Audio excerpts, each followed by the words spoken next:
अगर आप civil code clerk mains का तैयारी कर रहे हैं तो ये वीडियो आपके लिए बहुत ही इंपॉर्टेंट होने वाला है। अभी तक मॉक टेस्ट नंबर 4 तक हम करवा दिए हैं। एग्जाम के अनुरूप ये लेवल आपको हम लेके आए हैं। आज मॉक टेस्ट 5 हम करवाने वाले हैं। चैनल पर नए हैं तो चैनल को सब्सक्राइब कर लीजिए, घंटी के बेल आइकन को प्रेस कर लीजिए जिससे कि आपको लाइव का नोटिफिकेशन मिलता रहेगा। क्वेश्चन तो सीखना ही है, साथ साथ क्वेश्चन की डिटेल में भी जाना है, जिससे अगर क्वेश्चन घुमा के भी पूछे तो आपको उस चीज का नॉलेज भी हो। पहला क्वेश्चन है, कैचे और main memory will not be able to hold their content when the power is off. They are. बोला है कि बिजली के बगैर कैचे व मेन मेमोरी अपने भीतर की सामग्री आयोजित करने में सक्षम नहीं होता है। उसे क्या कहते हैं? अब देखिए, सीधा सीधा सवाल है वोलाटाइल और नॉन वोलाटाइल पे। अगर बिजली के बगैर यानी जिस मेमोरी में अगर बिजली के बगैर मेन मेमोरी और कैचे के भीतर सामग्री आयोजित करने में सक्षम नहीं है, यानी कि बिजली कटा हुआ है और मेमोरी उसका लॉस हो गया, उसको हम लोग क्या बोलते हैं? वोलाटाइल। तो क्वेश्चन कैसे भी घुमा के दे आपको जवाब पता होना चाहिए। अब बात करते हैं मेमोरी का है बात, तो मेमोरी के बारे में एक बार क्विक रिव्यू कर लेते हैं कि मेमोरी में किसको क्या कहते हैं। देखिए, कंप्यूटर मेमोरी में एक प्राइमरी मेमोरी होता है, एक सेकेंडरी मेमोरी होता है और एक कैचे मेमोरी होता है। कैचे मेमोरी जो होता है सबसे फास्टेस्ट मेमोरी कहलाता है, ये भी क्वेश्चन पूछता है। प्राइमरी को ही इंटरनल मेमोरी बोला जाता है, सेकेंडरी को एक्सटर्नल मेमोरी बोला जाता है। प्राइमरी में एक होता है रैम, दूसरा होता है रोम।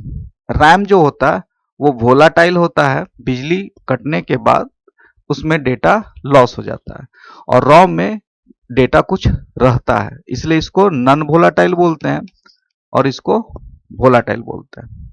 रैम दो टाइप का होता है, S RAM, dynamic RAM, D RAM. ठीक है। उसी तरह रोम दो टाइप का होता है, पी रोम, इप रोम, डबल इप रोम। ठीक है। उसके बाद बात करते हैं सेकेंडरी मेमोरी में मैग्नेटिक स्टोरेज होता है, उसमें एक मैग्नेटिक टेप होगा। उसके बाद उसी में आता है एचडीडी, हार्ड डिस्क ड्राइव, और इसी का एक नया अभी जो वर्जन आया है SSD, solid state drive. Floppy disk से अगर क्वेश्चन पूछेगा तो ये पूछ सकता है कि फ्लॉपी डिस्क को किस स्टोरेज में आता है, तो वो आता है मैग्नेटिक में। ठीक है। दूसरा फ्लॉपी डिस्क से अगर पूछेगा तो उसका साइज पूछेगा, तो उसका साइज होता है 1.44 MB। हम इतना बार सेशन में चर्चा कर दिए हैं कि आपको पढ़ने रटने का जरूरत ही नहीं है। आपको ये सेशन देख लीजिए, आपका दिमाग में घुस जाएगा। इतना बार इस चीज को रिपीट करेंगे कि आपको कुछ रटने का जरूरत नहीं है। उसके बाद अगर बोलते हैं ऑप्टिकल स्टोरेज में आता है सीडी और DVD. CD compact disc full form होता है, और सीडी का जो मैक्सिमम साइज आप इसमें डाल सकते हैं डेटा, तो 700 MB होता है और मिनट में 60 मिनट होता है। ठीक है। एक सीडी आरडब्ल्यू भी होता है, ठीक है, रीराइटेबल, और सीडी आर रिकॉर्डेबल। ठीक है। आरडब्ल्यू में एक बार डेटा डालने के बाद इरेज करके फिर से डेटा डाल सकते हैं। उसी तरह डीवीडी का जो मैक्सिमम साइज होता है 4.7 GB होता है, इसमें भी आरडब्ल्यू आता है, उसमें भी डेटा इरेज करके डाल सकते हैं, फिर इरेज कर सकते, जस्ट लाइक आप जो हम लोग मेमोरी कार्ड यूज करते हैं या पेन ड्राइव, उस तरह जब ये सब नहीं आया था उस समय यूज किया जाता था। उसके बाद बात करते हैं, एक फ्लैश स्टोरेज होता है जिसमें पेन ड्राइव और मेमोरी कार्ड आता है। तो कंप्यूटर मेमोरी में अगर ये सब आप जान जाते हैं तो कोई क्वेश्चन आपसे छूटेगा ही नहीं। अगला क्वेश्चन है, the full form of Fortran. ये पूछ चुका है आपके एग्जाम में, फॉर्मूला ट्रांसलेशन एग्जाम में आ चुका है आपका। ठीक है। अगला है, what type of program control the various computer parts and allow the user to interact with the computer. किस प्रकार के प्रोग्राम विभिन्न कंप्यूटर भागों को नियंत्रित करता है? तो अब ये काम है ऑपरेटिंग सिस्टम का, यानी कि ओएस। ओएस ही है जो कंपोनेंट से कनेक्ट होता है और प्रोग्राम को निर्देश देता है। अब ऑपरेटिंग सिस्टम से ये भी आपसे पूछ सकता है कि सबसे पहला ऑपरेटिंग सिस्टम कौन आया, तो कम से कम ये देख लीजिए कि यूनिक्स 1970 में ही सबसे पॉपुलर हो गया था। अगर 1980 का बात किया जाएगा तो 1980 में होम कंप्यूटर आ गया था। उसके बाद 1991 में लिनक्स था, और डॉस 9080 और 9081 के बीच में माइक्रोसॉफ्ट ने रिलीज कर दिया था, बट उसके बाद 95 से विंडोज चलना शुरू हो गया था। ठीक है, तो ये इतना भी याद रखेंगे ओएस से तो आपसे छूटेगा नहीं question. In Excel sheet which of the following is the next column name after Z. जब जेड खत्म हो जाता है, जैसे हेडर में आप ए बी सी डी आप इस तरह से रो में देखते होंगे नाम एक्सेल में, तो जब जेड जब आता है तो जेड के बाद क्या सीरीज शुरू होता है, ये बहुत लोग इसमें गलती करके आते हैं। उसके बाद सीरीज शुरू होता है ए फिर ए बी, इस तरह से सीरीज चलता है। एक्सेल में एक दो डेटा जो उस बार रीडर में भी पूछा था, उस बार रीडर में पूछा था टोटल नंबर ऑफ रो, ठीक है, इतना रो होता है, कॉलम 16,384, रो होता है 1,48,576, ये रीडर में पूछ चुका है। अगर कॉलम बिट की बात किया तो कैरेक्टर में होता है 255, रो हाइट 409 पॉइंट्स में होता है हमेशा। The total number of character that cell can contain 32,767 character ही आप किसी भी सेल में डाल सकते हैं। ठीक है, अंडो आप कितने बार कर सकते हैं, तो 100 बार आप अंडो कर सकते हैं, उससे ज्यादा स्टोर नहीं करता है। तो ये इतना कम से कम ये इतना याद रखिएगा, डेटा से संबंधित एक्सेल से क्वेश्चन आएगा तो छूटेगा नहीं। अगला बात करते हैं, which of the following is the last bar of the Microsoft Excel. सबसे नीचे जो होता है उसको क्या कहते हैं, देखिए स्टेटस बार सबसे नीचे होता है, फॉर्मेट जो फॉर्मेट नहीं फॉर्मूला बार होता है जो ऊपर होता है, इस तरह से आपको मिलेगा। ये आपका फॉर्मूला बार है, ये नेम बॉक्स है, ये आपका स्टेटस बार। ठीक है, यहाँ पे आपको स्टेटस बार मिल जाता है और ये आपका सारा सीट का डिटेल है। ठीक है, तो इतना आपको पता होना चाहिए। सबसे ऊपर जो होता है वो टाइटल बार होता है जहां पे डॉक्यूमेंट का नाम लिखा जाता है। अगला बात है, which of the following refer the extracting the confidential information such as the credit card number and user name password compose by the muscle either limited company. देखिए कर रहा है निम्न में से क्या एक वैध उपक्रम है जो रूप से आपका कार्ड नंबर, यूजर का नाम, पासवर्ड सब चोरी कर लेता है, उसको क्या कहते हैं, उसको फिशिंग कहा जाता है। जब हम वायरस का क्लास लेंगे, और पेड बैच में 2 दिन बाद होने वाला है, तो उसमें वायरस वाले में आपको पूरा वायरस के बारे में बता दें कौन सा वायरस का क्या काम है। ठीक है, चलिए अगला है, which bar is usually located below the title bar and provides categorized option. Categorize option का मतलब है कि जो अलग अलग भाग में बांटा जाता है, तो वो होता है मेन्यू बार। मेन्यू बार ही सब मेन्यू में उसको बांट देता है। अगला है, इस तरह से बांट दिया जाता है। अगला है, which shortcut key use to print a document. Control P से आप किसी भी डॉक्यूमेंट को प्रिंट कर सकते हैं। ठीक है, बोला इज ए लैंग्वेज ट्रांसलेटर। देखिए लैंग्वेज ट्रांसलेटर तब आपको समझ में आएगा कि आपको समझ में ट्रांसलेटर जो होता है वो कितने टाइप के होते हैं। देखिए हाई लेवल से कम लो लेवल करना है तो कंपाइलर यूज करते हैं, असेंबली कोड को मशीन कोड में चेंज करना है तो असेंबलर यूज होता है। अगर ये आप दिमाग में है तो कभी क्वेश्चन आपसे कंपाइलर असेंबलर से छूटेगा नहीं। क्या हो जाएगा यहाँ पे, असेंबलर। ठीक है, अगला है, a computing server is connected to. देखिए सर्वर बिना नेटवर्क का चल ही नहीं सकता। सर्वर क्या होता है, एक सर्वर होता है बहुत सारा जो कंप्यूटर उससे कनेक्ट होते हैं उसको क्लाइंट बोलते हैं। तो बिना नेटवर्क के ना सर्वर चलेगा ना क्लाइंट चलेगा। ठीक है, उसको क्या चाहिए, नेटवर्क चाहिए। अगला है, symbol use in Excel for using the following purpose. बोला है ये जो सिंबल है ये किस लिए यूज होता है एक्सेल में।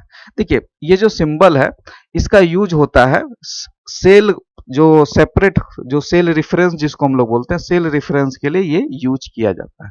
ठीक है, इस सिंबल का दो गो सिंबल पूछेगा आपसे, एक तो फॉर्मूला कोई भी स्टार्ट होता है तो इक्वल टू यूज होता है। ठीक है, और इस तरह से इसको भी रेफरेंस बोलते हैं, और एक तो ये कॉमा। तो ये 3 सिंबल याद रखिए, ये दोनों सेल रेफरेंस है और ये आपका फॉर्मूला स्टार्ट होता है इससे। इतना आपको याद होना चाहिए। अगला है कि वीजीए केबल में पिन का संख्या। देखिए वीजीए केबल में टोटल 15 पिन होता है और अब इसका अल्टरनेट आ गया है एचडीएमआई केबल। ये भी आपको याद रखना है। Which of the following option correctly describe use of firewall. Firewall क्या करता है? फायरवेल किसी भी अनचाहे अटैकर से आपके कंप्यूटर को रक्षा करता है। अब डेटा के रूप में क्या होता है?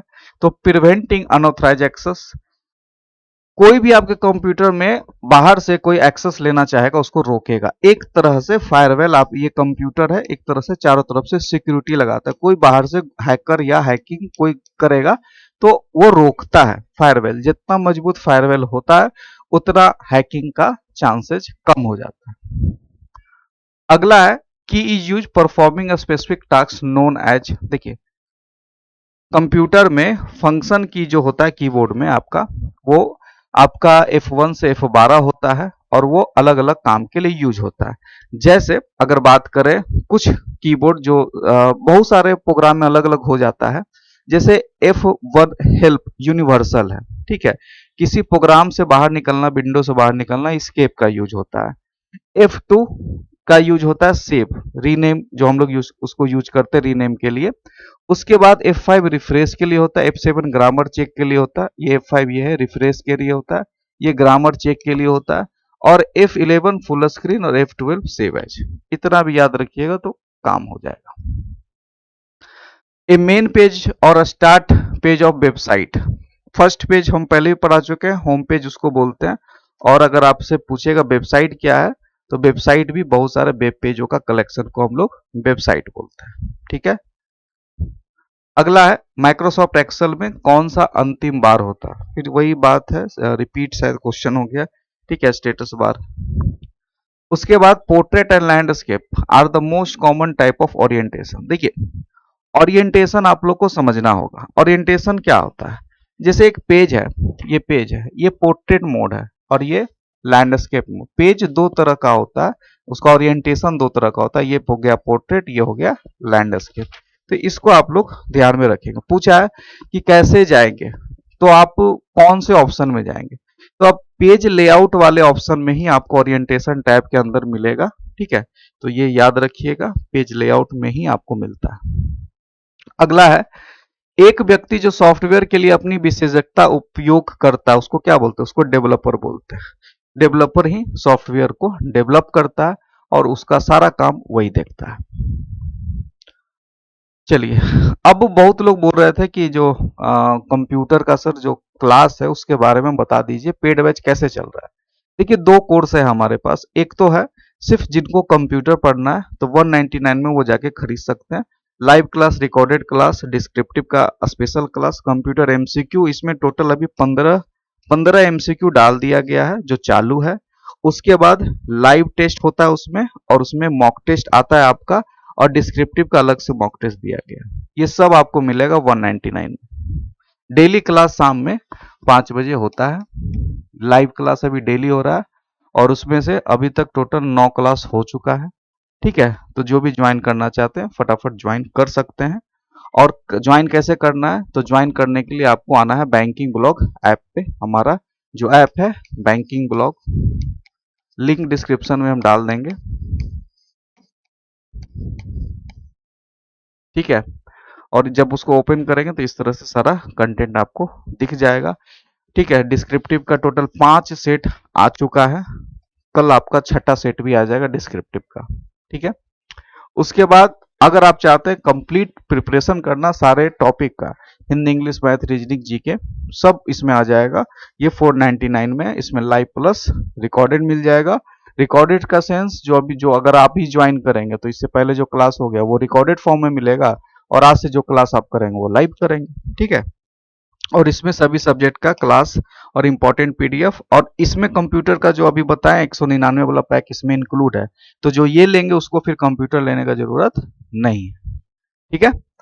तो ये रहा आज का मॉक टेस्ट नंबर 5। कल फिर हम लोग मिलेंगे मॉक टेस्ट नंबर 6 के साथ। आज के लिए इतना ही। चैनल पर नया, चैनल को सब्सक्राइब कर लीजिए, घंटे के बेल आइकन को प्रेस कर लीजिए, जिससे कि आपको लाइव का नोटिफिकेशन मिलता रहेगा। धन्यवाद।